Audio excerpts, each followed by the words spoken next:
बिस्मिल्लाहिर्रहमानिर्रहीम। आज हम पढ़ रहे हैं निगोशिएबल इंस्ट्रूमेंट्स।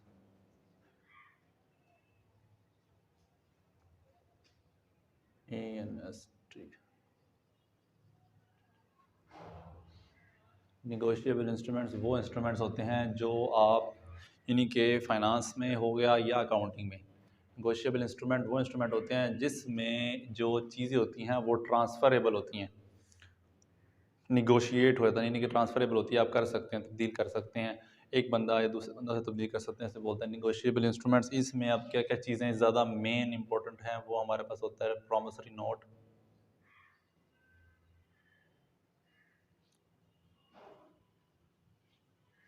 उसके बाद है बिल ऑफ एक्सचेंज,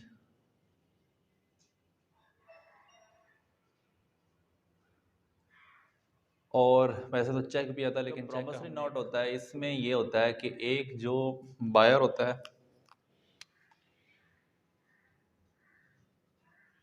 और एक होता है इसके साथ सेलर। जो बायर होता है जो चीज़ें लेने जाता है सेलर के पास, उसमें ये होता है कि ये ऑन क्रेडिट चीज़ें लेते हैं, यानी कि उधार चीज़ें लेते हैं, ऑन क्रेडिट चीज़ें लेते हैं, उधार चीज़ें लेते हैं, पैसे नहीं ये देते, फिजिकल क्वांटिटी उठा लेते हैं लेकिन उसके बदले इनको पैसे नहीं देते। प्रॉमिसरी नोट ये होता है फिर एक पार्टी क्या करती है, जो चीज़ें देने जाता है बायर और सेलर, इसमें दो पार्टीज होती हैं, बायर और सेलर। आम लफ्ज़ों में कहा जाता है, वैसे ड्रार और ड्राई कहा जाता है। ड्रार अमूमन बायर होता है, ड्राई अमूमन सेलर होता है। तो इसमें ये होता है कि ऑन क्रेडिट सेल होती है, यानी कि फिर एक नोट लिखा जाता है, एक नोट होता है बैंक की तरफ से जो इशू होता है, वो एक नोट होता है जिस तरह एक, उसमें फिर लिखा जाता है कि जी ये बंदा यानी कि मैं इतनी की चीज़ें खरीद रहा हूँ और फलां दिन को आके मैं अपने वादे के मुताबिक ये चीज़ें दे दूँगा।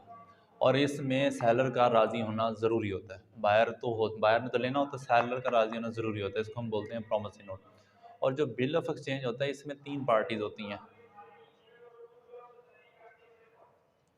ड्रार होता है, ड्राई होता है और पेई होता है। इसमें तीन पार्टीज होती हैं। बिल ऑफ एक्सचेंज भी सेम प्रोमिसरी नोट की तरह होता है, लेकिन इसमें तीन पार्टीज होती हैं। इसमें एक वक्त मुकर्रर कर दिया जाता है कि जी ये जो है ना, इस दिन को आके, महीने की, ये साल के महीने में हम आके आपका जो बकाया जाता है वो अदा कर देंगे। लेकिन इसमें फिर तीसरी पार्टी आती है, एक ड्रार होता है जो कि अमूमन बायर होता है, एक ड्राई होता है जो कि अमूमन सेलर होता है जो कि उधार में चीज़ें देता है, और एक पेई होता है। इससे मुराद आप थर्ड पार्टी कोई एजेंसी ले सकते हैं, बैंक ले सकते हैं, ज़्यादातर बैंक होता है, क्योंकि बहुत बड़े बड़े बिजनेस में फिर बैंक इन्वॉल्वमेंट लेता है कि ठीक है मैं इस पार्टी का जो चीज़ें खरीद रहा है मैं इसकी गारंटी देता हूँ कि ये फ़लाँ वक्त में आके ये आपके जितने पैसे हैं ये वापस आपको लौटा देंगे।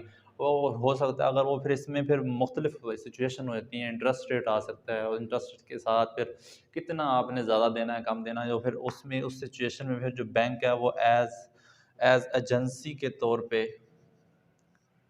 इस पे फिर काम करता है। इसको बोलते हैं हम निगोशिएबल इंस्ट्रूमेंट्स।